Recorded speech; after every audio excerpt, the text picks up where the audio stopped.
مجید نے ان 4 چیزوں کو شیطانی عمل قرار دیا ہے، اور اس میں جو سب سے پہلا قرآن ذکر کرتا ہے انما الخمر، خمر کے معنی شراب کے، اور اللہ کے رسول صلی اللہ تعالی علیہ وسلم نے شراب کو ام الخبائث فرمایا، ام الخبائث، برائیوں کی جڑ یا برائیوں کے اصل فرمایا شراب کے لیے۔ اور حضرت معاذ رضی اللہ تعالیٰ عنہ سے روایت ہے، حضور اکرم صلی اللہ علیہ وسلم نے ارشاد فرمایا شراب ہرگز نہ پیو، یہ ہر بدکاری کی اصل ہے اور جڑ ہے۔ یعنی جب انسان شراب پیتا ہے اور جب وہ اس کا عادی ہو جاتا ہے تو پھر وہ اس کی طلب میں ہر وہ گناہ، ہر وہ برا کام کرتا ہے جو شراب کی وجہ سے۔ حضرت انس بن مالک رضی اللہ تعالیٰ عنہ سے روایت ہے، اللہ کے رسول صلی اللہ علیہ وسلم نے فرمایا شراب کے بارے میں 10 شخصوں پر لعنت فرمائی اللہ کے رسول، صرف شراب پینے والے پر نہیں بلکہ اس کے ساتھ دینے والے پر، شراب بنانے والے پر اللہ کی لعنت ہے، شراب بنوانے والے پر ہے، شراب پینے والے پر ہے، شراب اٹھانے والے پر ہے یا اس کی ٹرانسفرنگ کرنے والے پر۔ اور شریعت اسلامیہ میں شراب صرف بیچنا یہی حرام نہیں ہے بلکہ ایسی جگہوں پر کام کرنا بھی حرام ہے۔ میں تو نہیں بیچ رہا، میں تو صرف ایک غلام ہوں، میں تو مطلب ایک نوکر ہوں یا میری وہاں پر نوکری ہے، تو ایسی جگہ نوکری کرنا بھی شرعاً حرام ہے شریعت مطہرہ، کیونکہ اس کو ام الخبائث کہا گیا، برائیوں کے اصل اور جڑ کہا گیا۔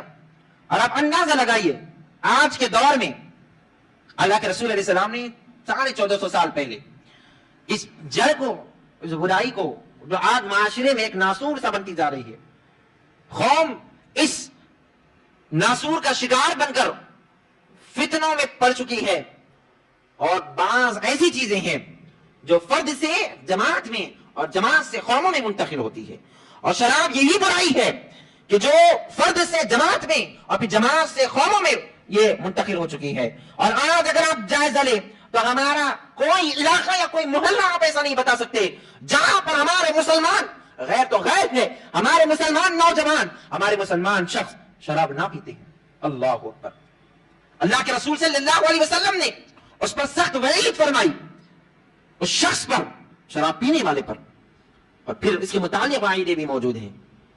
پیارے آقا علیہ الصلوۃ والتسلیم کے پیارے دیوانوں، اور اللہ کے رسول علیہ السلام باخبر ہے، غیب کا نبی ہے، اور میرے آقا جانتے ہیں کہ کل کیا ہونے والا ہے، وہ خبر رکھنے والے ہیں۔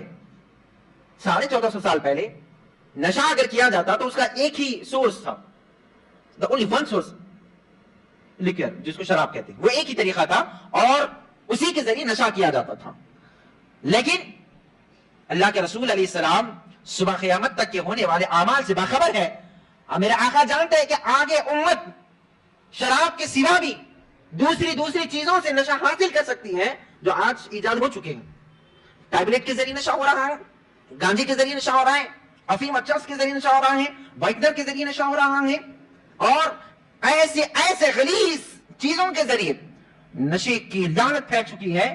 تو ہو سکتا ہے آج کے دور کے کوئی لوگ یہ کہہ لے اللہ کے رسول نے صرف شراب پینے سے منع کیا، ہم تو شراب نہیں پی رہے ہیں، ہم تو گانجے کا استعمال کر رہے ہیں، ہم تو شراب نہیں پی رہے ہیں، ہم تو ٹیبلٹ کا استعمال کر رہے ہیں، ہم تو شراب نہیں پی رہے ہیں، ہم تو وائٹنر یا تھنر کے ذریعے نشہ کر رہے ہیں۔ ہو سکتا ہے آج کے دور کے لوگ کہے، اسی لیے 1450 سال پہلے میرے اور آپ کے آقا رسول اکرم صلی اللہ علیہ وسلم نے اس برائی کی جڑ کو ختم فرمایا اور حکم دیا کل مسکر خمر وکل مسکر حرام، ہر نشہ دینے والی چیز شراب ہی کی طرح ہے، ہر نشہ دینے والی چیز، اب اس میں ہر چیز شامل ہوگی، کل مسکر خمر، جس چیز میں نشہ ہے وہ شراب ہی کی طرح ہے، شراب ہی کی طرح ہے، چاہے وہ ٹیبلٹ ہو، چاہے وہ وائٹنر ہو، چاہے وہ گانجا ہو، چاہے وہ افیم یا چرس ہو، یا کوئی بھی ایسی چیز جس کے ذریعے انسان نشہ حاصل کرے، اللہ کے رسول فرماتے ہیں وہ شراب ہی ہے، اور فرمایا کل مسکر حرام، اور ہر نشہ دینے والی چیز حرام ہے۔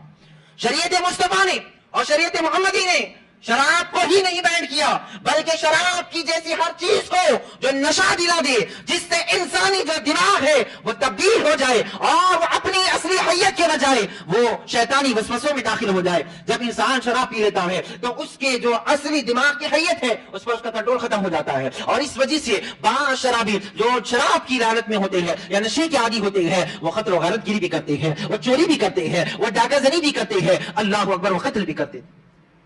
اسی لیے اللہ کے رسول علیہ السلام نے اس برائی کو جڑ سے ختم فرمایا، اور اس پر شریعت مصطفیٰ نے جو سزا رکھی ہیں وہ بھی یاد رکھ لی۔ اللہ کے رسول علیہ السلام فرماتے ہیں، قسم ہے، اللہ تعالیٰ کا خود ارشاد ہے، قسم ہے میری عزت کی، میرا جو بندہ شراب کی ایک گھونٹ پیے گا میں اس کو اتنا ہی جہنمیوں کا پیپ پلاؤں گا۔ آپ اندازہ لگائیے، اللہ رب العزت اس چیز کا حکم اپنی ذات کی قسم کے ساتھ فرما رہا۔ قسم ہے میری ذات کی کہ جو کوئی میرا بندہ شراب کی ایک گھونٹ پیے گا اس کو اتنا ہی جہنمیوں کا پیپ پلایا جائے گا۔ اور جہنمیوں کے پیپ کے بارے میں احادیث میں جو بات آتی ہے میں بتاؤں، اللہ کے رسول علیہ السلام فرماتے ہیں کہ جہنمیوں کا پیپ کیسا ہوگا۔ جو عام انسانوں کو جو ہمارا پیپ ہے، ہم اس کی گندگی کو ہم برداشت نہیں کر سکتے، اس کی غلاظت کو برداشت نہیں کیا جا سکتا، اس کی بو کو برداشت نہیں کیا جا سکتا، اور جہنمیوں کی اس پیپ کی بدبو کے متعلق اللہ کے رسول فرماتے ہیں اگر اللہ رب العزت ایک سوئی کے ناکے سے اگر ایک قطرہ جہنمیوں کا پیپ دنیا والوں پر چھوڑ دے تو اس کی بدبو سے تمام زمین پر جاندار ہلاک ہو جائے۔ تمام زمین کے جاندار، صرف انسان نہیں بلکہ ہر جاندار اس کی بو سے ہلاک ہو جائے۔ ایسا بدبودار پیپ جو جہنمیوں کا ہوگا اس شخص کو پلایا جائے گا جو شراب کا ایک گھونٹ پیتا۔ یہ سخت ترین رب تبارک و تعالیٰ کی نافرمانی اور عذاب الہی کو اپنے اوپر وارد کرنا۔ اور پھر اللہ رب العزت اسی حدیث میں جو حدیث قدسی ہے، اللہ رب العزت نے وعدہ فرمایا، وہ کیا ہے؟ جو کوئی اللہ کی رضا کے لیے، اللہ کے خوف سے اس عمل سے بچے، یعنی شراب سے بچ گیا، اللہ وعدہ فرماتا ہے کہ میں اس کو حوض خود سے پلاؤں گا۔ اپنے یہاں سے تبارک و تعالیٰ اسے پلانے کا وعدہ فرما رہا ہے، لیکن اس کے لیے شرط کیا ہے؟ وہ یہاں کی اس غلیظ، اس بنی ہوئی شراب سے وہ اپنے آپ کو بچائے۔ قرآن کریم نے جس آیت پاک کو میں نے پڑھا اس نے اس کی وعید بیان کی اور اس کے پیچھے کے مقصد بیان کیے گئے کہ شراب یہ ام الخبائث ہے، برائیوں کی جڑ ہے اور اصل ہے، اور اس کے ذریعے قوم میں، امت میں تباہی آتی ہے۔ اور آج آپ دیکھ رہے ہیں قوم کی حالت کیا ہو رہی ہے۔ آج باضابطہ طور پر ایک بہت بڑا ریکٹ چل رہا ہے جو دشمن، انسانی دشمن آپ کہہ لیں، جو اس ریکٹ کو چلا رہے ہیں باضابطہ طور پر محلوں میں، کالجز میں اور یہاں تک کہ اسکولوں میں ڈرگس کو سپلائی کیا جا رہا ہے۔ میں آج جب مرکز کے لیے آ رہا تھا اس وقت میں ایک میگزین پڑھ رہا تھا اور پھر میں نیوز کا آرٹیکل پڑھ رہا تھا، تو آج ابھی میں نے پڑھا کہ 50 کروڑ روپے کی آج حیدرآباد ایئرپورٹ پر یہ نشے کی چیزوں کو ضبط کیا گیا، پکڑا گیا۔ 50 کروڑ، ایک دو نے 50 کروڑ کی۔ آج کی میں ابھی کی دس میں جب نکل رہا تھا کچھ دیر پہلے تو میں دیکھ رہا تھا نیوز، تو اس وقت یہ چیزیں بتائی کہ 50 کروڑ روپے کی جو چیزیں ہیں وہ حیدرآباد کے ایئرپورٹ پر اس کو کیا گیا، اور وہ جو ہے کسی دوسرے ملک سے ہمارے ملک میں لایا گیا۔ یہ چیزیں ہمارے پاس یہاں شمشاباد ایئرپورٹ پر 50 کروڑ روپے کی منشیات ضبط کیے گئے، اور یہ آہستہ آہستہ قوم کو تباہی کے دہانے پر لے رہی۔ اور اس میں صرف مسلمان نہیں بلکہ ہر قوم شامل ہے اس میں۔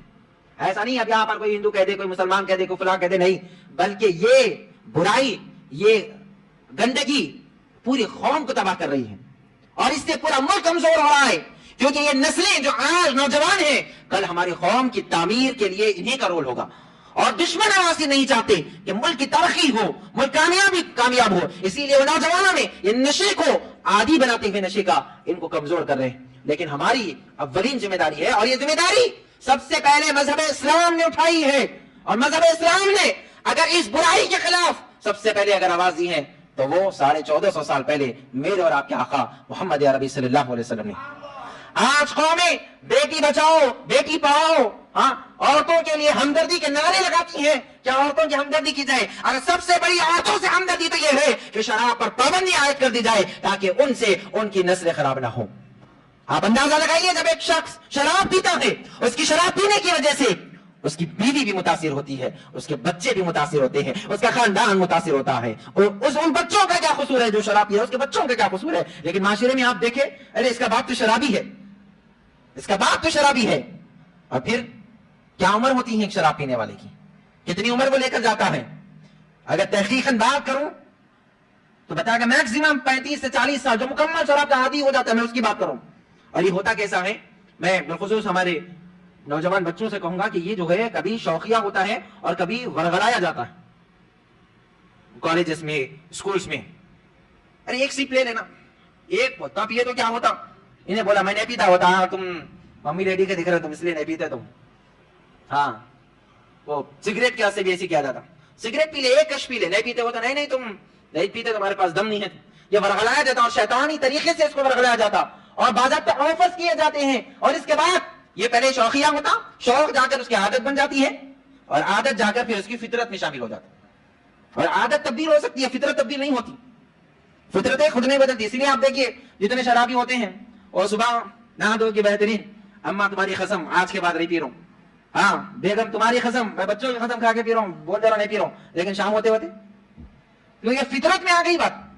عادت ہے تو عادت کو بدلا جا سکتا ہے لیکن فطرت کو نہیں بدلا جا سکتا. اسی لیے ہماری ذمہ داری ہے کہ اس کو عادت ہی نہ بننے دیا جائے. اور اس میں سب سے بڑا رول پیرنٹس کا ہے، سرپرستوں کا ہے، والدین کا ہے، خاندان کے بڑوں کا رول ہے کہ وہ اپنے بچوں پر نگاہ رکھے، نظر رکھے. آئے دن جو واقعات شہر بھر میں ہو رہے ہیں یا دیگر حصوں میں ہو رہے ہیں، یہ سب کے پیچھے نشہ ہے.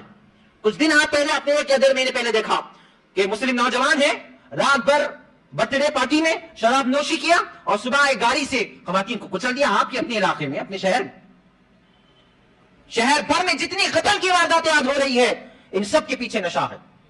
کیونکہ عام انسان، یاد رکھ لیجئے، قتل نہیں کر سکتا. عام انسان جو ہے قتل نہیں کر سکتا. ہم تو ایسے لوگوں کو بھی دیکھے ہیں کہ بقرہ عید میں جب ذبح کرنے کا موقع ہوتا ہے، بھائی سامنے ٹھہرو، تم بھائی نہیں ٹھہر سکتا بھائی، کیوں تو خون نہیں دیکھ سکتا ہوں. ایسے بھی لوگ ہیں ہمارے پاس. تو ایسے لوگ جا کے کیسا مار دیں گے؟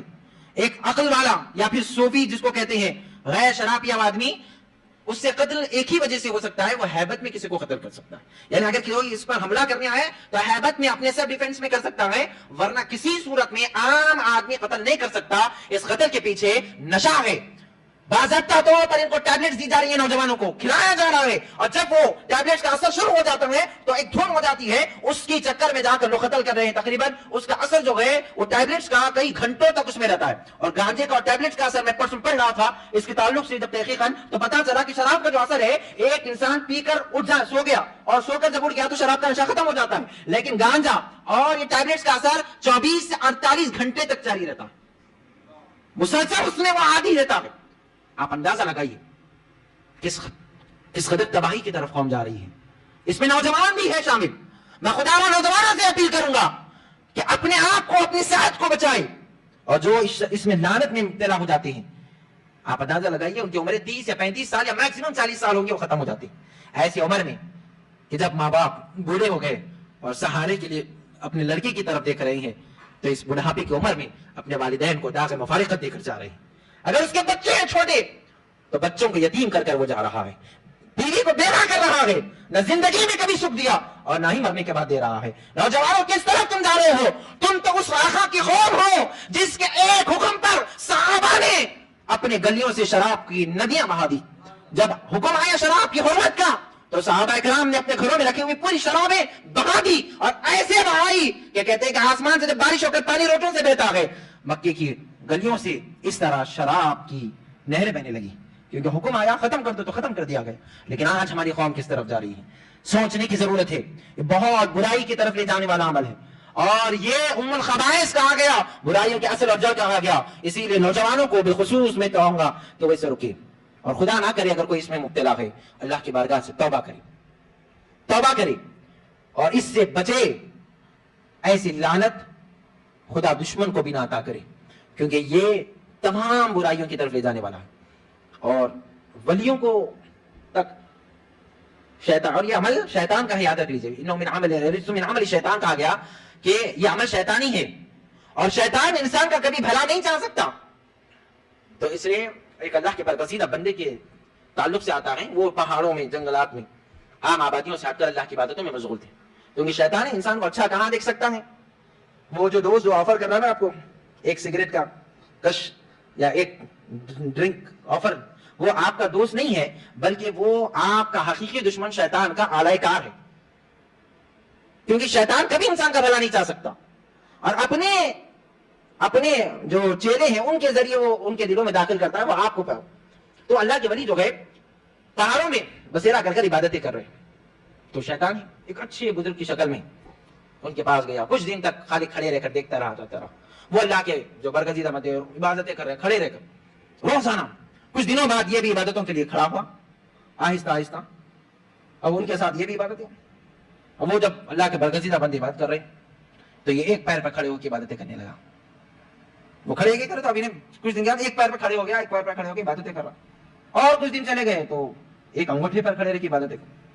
اب اتنی عبادتیں ہیں وہ ہو جاتے ہیں کبھی دوستی، چلے گئے پڑھنے والا ہے لکھنے والا ہے تو دیکھ کے ایک ساتھی کو دیکھ کے دوسرا ہوتا ہے میرے سے اچھا پڑھ رہا تو ہو سکتا ہے یہ میرے سے بڑا ولی ہے.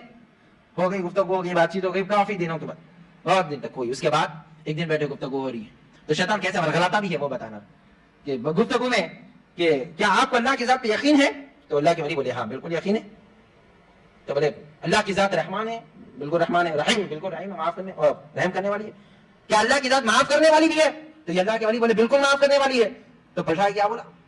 کب معاف کرتی ہے؟ کب معاف کرتی؟ تو بولے جب بندہ گناہ کرا تو معاف کرتی. تو کہا کہ آپ گناہ اس لیے کریں نا، آپ گناہ ہی نہیں کریں، آپ گناہ ہی نہیں کریں تو پھر معاف کیسا کریں گے اللہ تعالیٰ کو؟ اللہ کے ولی بولے آپ کیا بول رہے ہیں؟ بولے میں آپ کو اللہ کی شان بتا رہا ہوں کہ معاف کرنے والا ہے تو گنہگاروں کو معاف کرتا ہے، تو گناہ کرو پھر توبہ کرو معاف ہوئی. بولے نہیں. گفتگو میں آیا کہ اس نے 3 چیزوں کے بارے میں کہا، ایک قتل تھا، ایک زنا تھا اور ایک شراب تھا. اور شیطان کے مکر و فریب میں آ کر اس اللہ کے برگزیدہ بندے نے شراب کے تعلق سے کہا، کیونکہ وہ یہ سمجھ رہے تھے کہ زنا اور قتل جو ہے بہت بڑے گناہ، یقیناً گناہ کبیرہ ہے، اس کی نسبتاً شراب چھوٹا. تو انہوں نے شراب پیا، لیکن شراب کی نشے میں انہوں نے زنا کیا، اور جس عورت کا زنا کیا اس کا شوہر آیا تو اس کا قتل کر دیا. تو پتہ چلی بات، یہ جو شراب ہے یہ تمام گناہوں کی اصل ہے، جڑ ہے. اس لیے اس سے بچنا ہر ایک کی ذمہ داری ہے، بالخصوص ایمان والے بندوں سے اللہ رب العزت فرما رہا ہے. یا ایھا الذین آمنوا کہا گیا، یہ خطاب یا ایھا الناس کے ذریعے نہیں کیا گیا، ایمان والے بندوں کو کہا گیا اے ایمان والو شراب سے، جوے سے، بت سے اور پھانسی ڈالنے سے بچو. فاجتنبوہ، اس سے بچو، اجتناب کرو. پھر اللہ فرماتا ہے لعلکم تفلحون، تاکہ تم کامیاب ہو جاؤ. تو شراب سے بچ جانا یہ کامیابی کی ضمانت ہے، ان چیزوں سے اپنے آپ کو دور رکھنا یہ کامیابی کی ضمانت ہے. اور شریعت مطہرہ نے اسی لیے اس پر سخت ترین سزا رکھی ہے شراب پینے والے پر. 80 کوڑے مارنے کا حکم دیا گیا شراب پینے والے. خیر یہاں پہ وہ حکم جاری نہیں ہوتا کیونکہ یہاں پر حکومت کرنے والے ہی ایسے افراد ہے کہ بغیر اس کے ان کا نہیں چلتا. لیکن جہاں پر اسلامی مملکت ہے وہاں پر 80 کوڑے مارے جائیں گے. 80 کوڑے بہت بڑی بات ہے، اگر بچا تو پھر اس سے بچ جاتا. 80 کوڑے مارے جائیں گے. تاکہ یہ سزائیں کیوں اسلامی شریعت نے سخت رکھی ہیں؟ تاکہ اس سزا کے خوف سے انسانوں گناہ سے بچے. ورنہ آج کل کا اگر معاملہ رہا 1-2 کوڑے کھا لیں گے، پی لے کے آگے کھا لیا تو کیا محسوس ہوتا؟ مارا بھی محسوس نہیں ہوتی. نہیں، 80 کوڑے مارے جائیں گے. 80 کوڑے دبا کے ہوگی اچھی طریقے سے، پوری اچھی طریقے سے معلوم ہو جاتا ہے، اسی لیے 80 کوڑے رکھے گئے. الغرض ہماری اور آپ کی یہ اہم ترین ذمہ داری ہے کہ ہم اس نشے کی لعنت سے خود بھی بچیں اور اپنے دوست سے. بالخصوص میں یہاں پر سرپرست والدین سے کہہ رہا ہوں کہ اپنے بچوں پر نظر رکھیے، خدا را ان کے ایکٹیویٹیز پر نظر رکھیے. اگر وہ رات میں کسی پارٹی کے نام پر جا رہے ہیں تو وہ کہاں جا رہے ہیں، کس کے ساتھ جا رہے ہیں؟ کیونکہ آج ماحول اور معاشرہ دوستوں کے نام پر یہ تمام چیزیں پھیلائی جا رہی ہیں. آپ کا لڑکا ہے، آپ کا بھائی ہے، آپ کا بھتیجا ہے یا آپ کا رشتہ دار ہے تو اس کی فکر آپ کو کرنی ہے. کیوں؟ قرآن کہتا ہے یا ایھا الذین آمنوا، اے ایمان والو، قوا انفسکم واہلیکم نارا، اپنے آپ کو اور اپنے گھر والوں کو جہنم کی آگ سے بچاؤ. آپ اپنے بھائی کو، اپنے رشتہ دار کو جہنم کی آگ میں ڈالنے دیں گے؟ یا آپ یہ گوارا کریں گے کہ آپ کا رشتہ دار، آپ کا قریبی، آپ کا بھائی، آپ کا بیٹا جہنم کی آگ میں جائیں ہرگز کوئی گوارا نہیں کرے گا، تو پھر کیسے آپ اس کو شراب کے ذریعے جہنم میں جھونک سکتے ہیں؟ اسی لیے روکے، نشے سے روکے، نشہ بندی ہونی چاہیے۔ آج حکومتیں بڑے بڑے دعوے کرتی ہیں، ہم عورتوں کے ساتھ انصاف کر رہے ہیں، آج تو نیا موضوعات چل رہے ہیں، ون نیشن ون الیکشن، جو کہ ہوگا نہیں ہوگا اس کا مطلب نہیں معلوم، لیکن جو دستور میں، کانسٹیٹیوشن میں جن چیزوں کو کہا گیا کہ حکومت اس پر سوچے، اس پر تو نہیں سوچ رہی۔ کانسٹیٹیوشن کے دفعہ اگر آپ دیکھتے ہیں تو کچھ چیزیں ایسی ہیں جو حکومت کو سوچنے کے لیے کہا گیا، اس میں یہ بات بھی ہے، کہا گیا تھا کہ حکومت پورے ملک میں شراب بندی پر فیصلہ لے، شراب بندی کرے پورے ملک میں۔ آئیے خواتین کی بہنوں کا دعویٰ کرنے والے لوگ آگے بڑھیے، ہم ساتھ دینے والے ہیں۔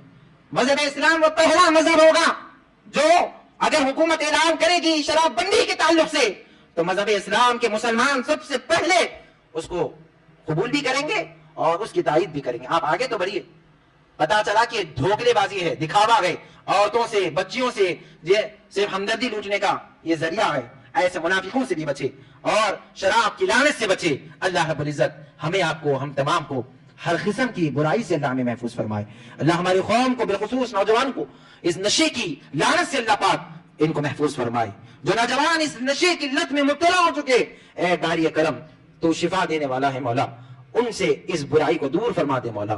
پروردگار انہیں عشق رسول کا شربت عطا فرما دے مولا۔ پروردگار جو عشق رسول کا شربت پی لے وہ پھر دنیا کے کسی قسم کی برائی میں نہیں جاتا مولا۔ ہم پر کرم و فضل فرما دے مولا۔ اے کریم پروردگار ہم تمام پر خصوصی لطف و کرم فرما۔ آمین بجاہ سید المرسلین وعلی آلہ وصحبہ اجمعین والحمد للہ رب العالمین وما علینا الا البلاغ۔ السلام علیکم ورحمۃ اللہ وبرکاتہ۔